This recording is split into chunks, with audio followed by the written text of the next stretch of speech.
నిర్గమకాండము 32వ అధ్యాయము. మోషే కొండ దిగకుండా తడవు చేయుట ప్రజలు చూచినప్పుడు ఆ ప్రజలు అహరోను నొద్దకు కూడి వచ్చి, లెమ్ము, మా ముందర నడుచుటకు ఒక దేవతను మా కొరకు చేయుము. ఐగుప్తులో నుండి మమ్మను రప్పించిన ఆ మోషే అనువాడు ఏమాయనో మాకు తెలియదని అతనితో చెప్పిరి. అందుకు అహరోను, మీ భార్యలకు, మీ కుమారులకు, మీ కుమార్తెలకు చెవులనున్న బంగారు పోగులను తీసి నా యొద్దకు తెండని వారితో చెప్పగా, ప్రజలందరూ తమ చెవులనున్న బంగారు పోగులను తీసి అహరోను నొద్దకు తెచ్చిరి. అతడు వారి యొద్ద వాటిని తీసుకొని పోగరతో రూపమును ఏర్పరచి దాన్ని పోతపోసిన దూడగా చేసెను. అప్పుడు వారు, ఓ ఇశ్రాయేలు, ఐగుప్తు దేశములో నుండి నిన్ను రప్పించిన నీ దేవుడు ఇదే అనిరి. అహరోను అది చూచి దాని ఎదుట ఒక బలిపీఠము కట్టించెను. మరియు అహరోను రేపు యెహోవాకు పండుగ జరుగునని చాటింపగా, మరునాడు వారు ఉదయమున లేచి దహన బలులను సమాధాన బలులను అర్పించిరి. అప్పుడు జనులు తినుటకును త్రాగుటకును కూర్చుండి ఆడుటకు లేచిరి. కాగా యెహోవా మోషేతో ఇట్లనెను, నీవు దిగి వెళ్ళుము. ఐగుప్తు దేశము నుండి నీవు రప్పించిన నీ ప్రజలు చెడిపోయిరి. నేను వారికి నియమించిన త్రోవ నుండి త్వరగా తొలగిపోయి తమ కొరకు పోతపోసిన దూడను చేసుకుని దానికి సాగిలపడి బలి నర్పించి, ఓయి ఇశ్రాయేలు, ఐగుప్తు దేశము నుండి నిన్ను రప్పించిన నీ దేవుడు ఇదే అని చెప్పుకొనిరనెను. మరియు యెహోవా ఇట్లనెను, నేను ఈ ప్రజలను చూచి ఉన్నాను. ఇదిగో వారు లోబడనొల్లని ప్రజలు. కావున నీవు ఊరకుండుము. నా కోపము వారి మీద మండును.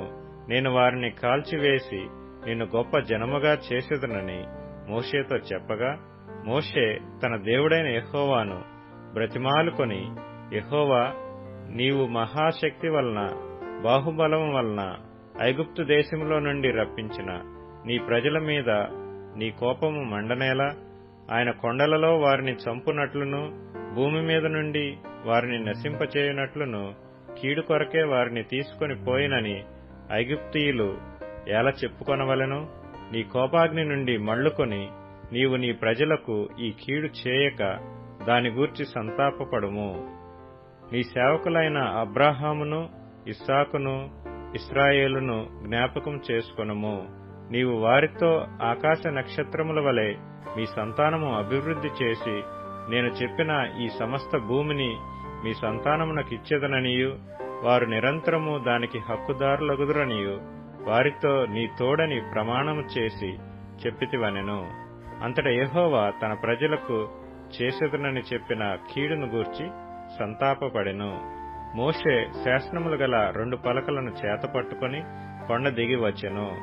ఆ పలకలు ఇరుప్రక్కలను వ్రాయబడినవి. అవి ఈ ప్రక్కను ఆ ప్రక్కను వ్రాయబడి ఉండెను. ఆ పలకలు దేవుడు చేసినవి.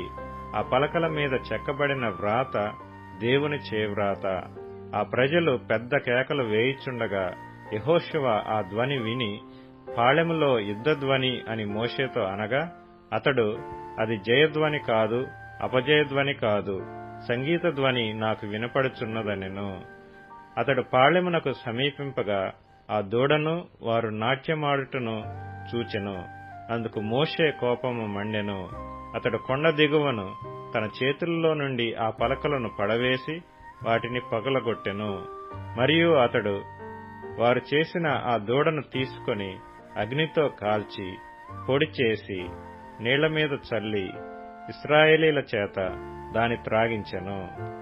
అప్పుడు మోషే, నీవు ఈ ప్రజల మీదకి ఈ గొప్ప పాపము రప్పించినట్లు వారు నిన్ను ఏమి చేసిరని అహరోను అడగగా, అహరోను, నా ఏలినవాడా, నీ కోపము మండనీయకము. ఈ ప్రజలు దుర్మార్గులను మాట నీ వెరుగుదువు. వారు, మాకు ముందు నడుచుటకు ఒక దేవతను చేయము. ఐగుప్తులో నుండి మమ్మను రప్పించిన వాడగు ఈ మోషే ఏమాయనో మాకు తెలియదనిరి. అందుకు నేను, ఎవరి యొద్ద బంగారము ఉన్నదో వారు దానిని ఊడదీసి తెండని చెప్పితిని. నేను దాని అగ్నిలో వేయగా ఈ దూడ ఆయనను. ప్రజలు విచ్చలవిడిగా తిరుగుట మోషే చూచెను.